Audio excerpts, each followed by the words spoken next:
These people who are constantly feeding you all your flaws and all that stuff and putting themselves on a pedestal so that they can't critically self-analyze themselves because it's too uncomfortable.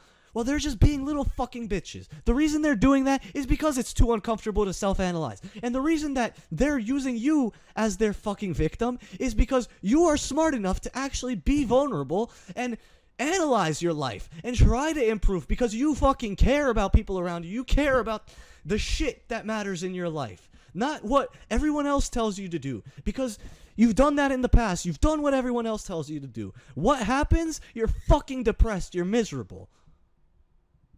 Why? You're living in the negative emotion that these people fucking thrive off of. Hello. Today, I just wanted to talk about the level of anxiety that a narcissistic parent instills into their child. Let's say you need help. Let's say you don't know how to solve an issue. When you bring that up to your narcissistic parent, they will first freak out, make the whole situation way worse. They will hold themselves in a position of power over you. And then, and only then, once they see that like you're really getting hurt from this person just stomping all over you when you come vulnerable and you need help, that's when they decide, oh, okay, I got my fix. Now I'll help this person. It's truly some manipulative shit. It is so fucking sad. I want to emphasize that narcissistic parents do this thing where they will frame themselves as somebody who can help, somebody who can do good, who can add value to your life. And then when you come to them asking them for that help or that value, they completely spit in your face. And the crazy thing is, this type of behavior will breed the child thinking that it's their fault and breed the child constantly apologizing and saying sorry and literally allowing themselves to get walked on. Because this is what the parent wants. This is how the parent gets their narcissistic fix. It's truly fucking despicable.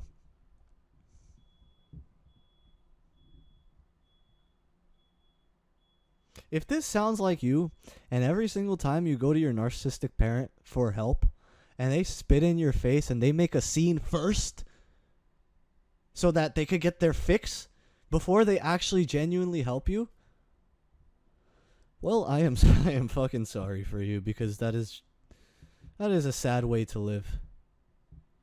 And I don't say that to insult people. I just mean it's disheartening to see somebody be vulnerable and then some other weak fuck taking advantage of that vulnerability.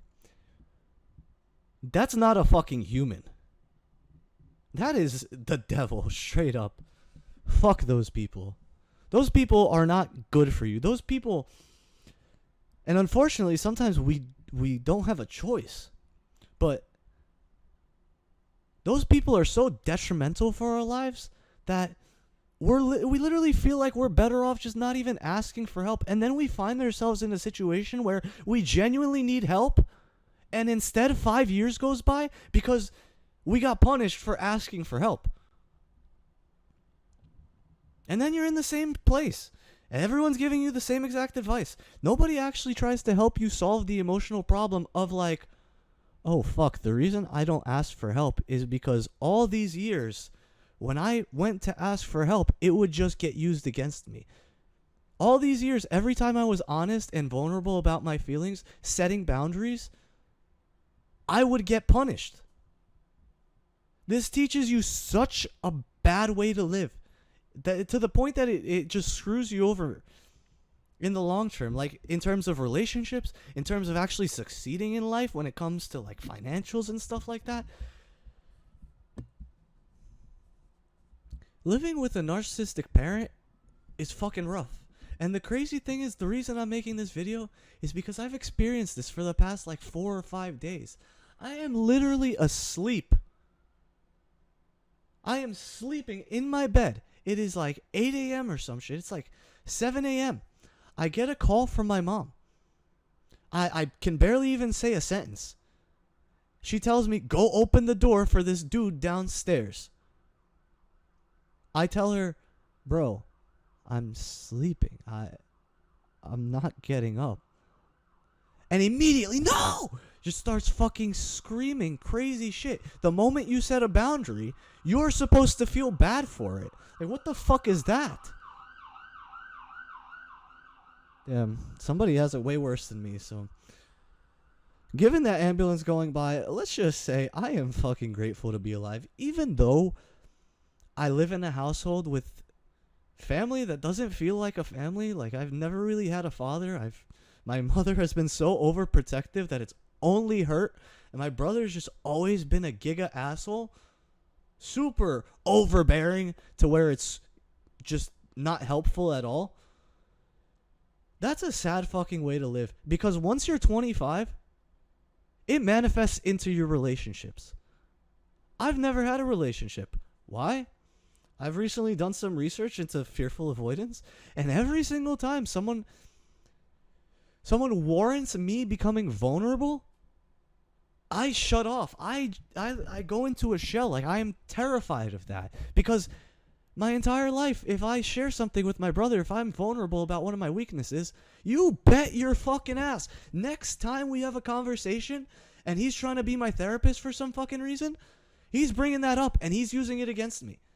But in the same sentence, the dude doesn't even have his own shit figured out. How can you tell someone to figure out your relationship status if you yourself have never had a healthy relationship and you go on fucking online dating to find a partner and fuck for literally one session? Like,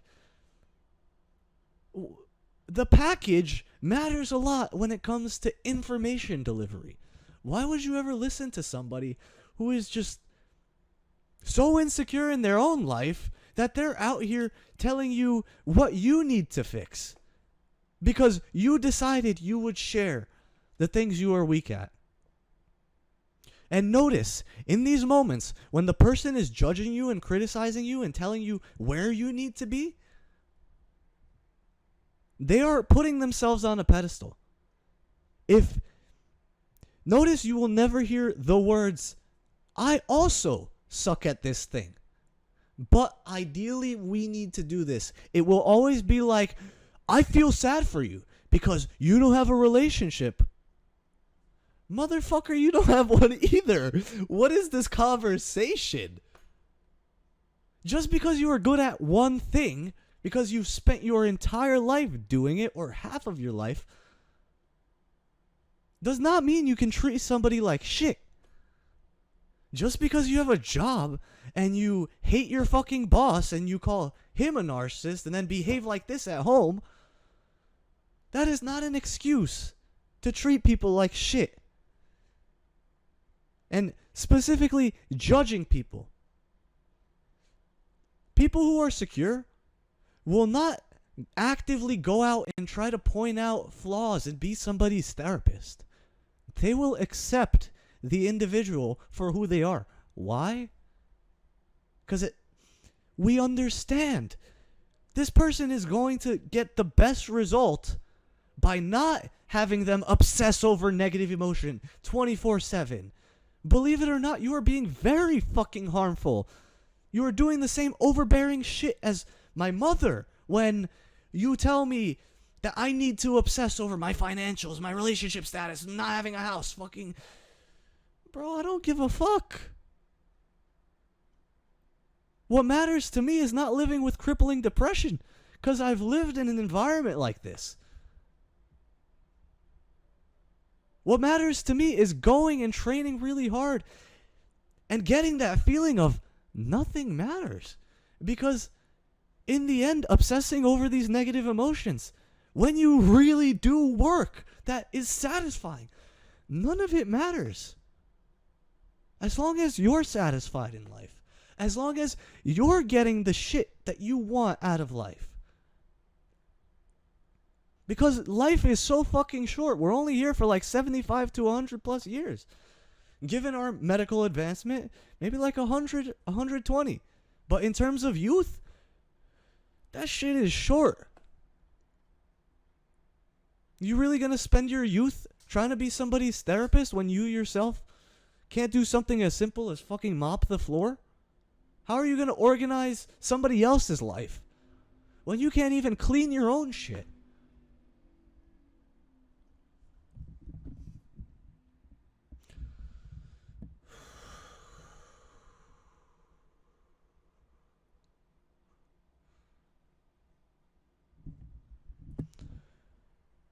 The cycle of shame and guilt that you experience caused by these people, that is what's holding you back.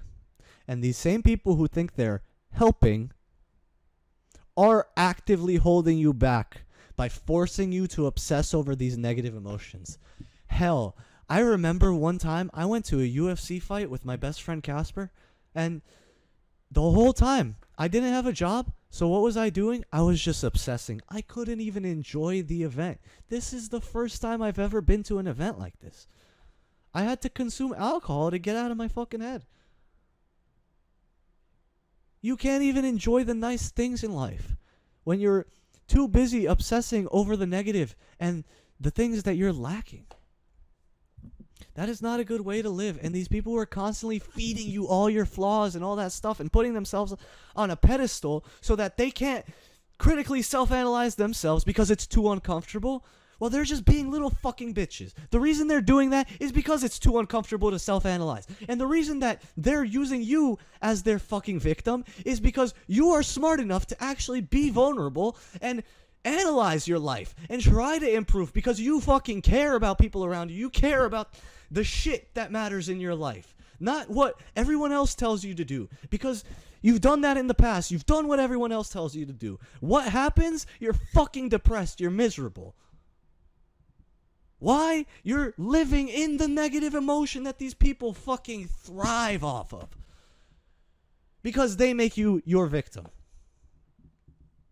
Who's to say making $1 million gives you satisfaction? Who's to say fucking having tons of relationships, having no relationships, having one good relationship is what makes you satisfied? Dog, we live on a fucking floating rock. Sometimes I walk to the gym at night and I look at the moon and I remind myself like, fuck, we're on a floating fucking rock, and I'm literally walking to go and control a weight. How fucking mind-boggling does that sound? That is amazing. Focusing on your flaws and such, and not being grateful, and constantly obsessing about the negative, and allowing that negative to actually not let you have resolve being effort to work on and improve your life. That shit's a miserable fucking existence. It also takes away from your ability to actually be a good, secure, valuable human being. It eats at your life. You can't have a good life obsessing over all these negative things that narcissistic people who will never self-analyze are telling you that you need to do. And if you're anything like me, and you've spent years investing your time into what these people think is right to do,